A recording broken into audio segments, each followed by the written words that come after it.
Bonjour, notre chronique vidéo de la semaine est consacrée à une vraie surprise, un nouveau candidat à l'élection présidentielle, François Hollande. Ça y est, François Hollande est donc candidat à l'élection présidentielle, ou plus exactement, il continue de se battre comme un chien pour rendre sa candidature naturelle, sinon légitime, alors que bon nombre de ministres, de parlementaires et de responsables du Parti socialiste ne donnent aucune chance au président sortant d'être réélu l'an prochain.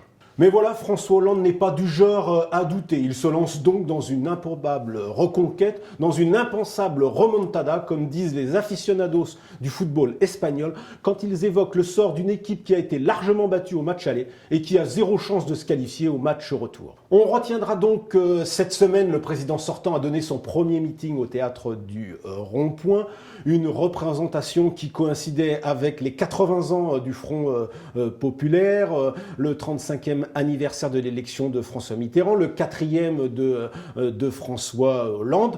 Bref, l'occasion de mettre ses pas dans ceux de Blum, de Mitterrand, de Rocard, de Jospin, de plancher sur la gauche de la gauche et de s'accrocher aux derniers vestiges de l'histoire socialiste et de se donner des forces avant de livrer une bataille quasi perdue.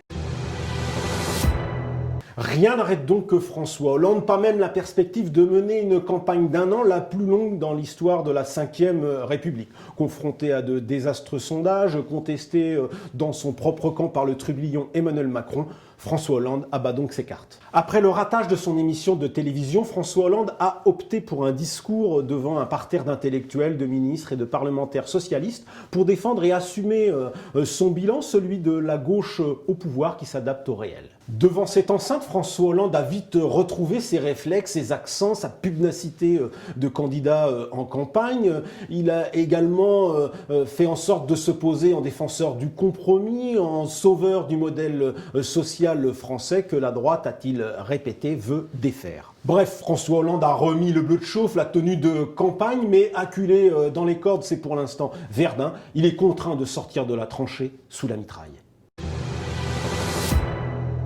En chute de 2 points dans le dernier tableau de bord IFOP Paris Match, François Hollande atteint son score plancher, 18%. Mais voilà, plus ça va mal, plus François Hollande se déploie. Au taquet, il décline son ça va mieux à toutes les sauces. Dans les prochaines semaines, on va le voir partout, dans les médias, en province, lancé dans une opération de la dernière chance, dont le but est de dégeler des électeurs socialistes en colère contre lui, pris entre déception et trahison. Mais voilà, François Hollande n'a pas le choix.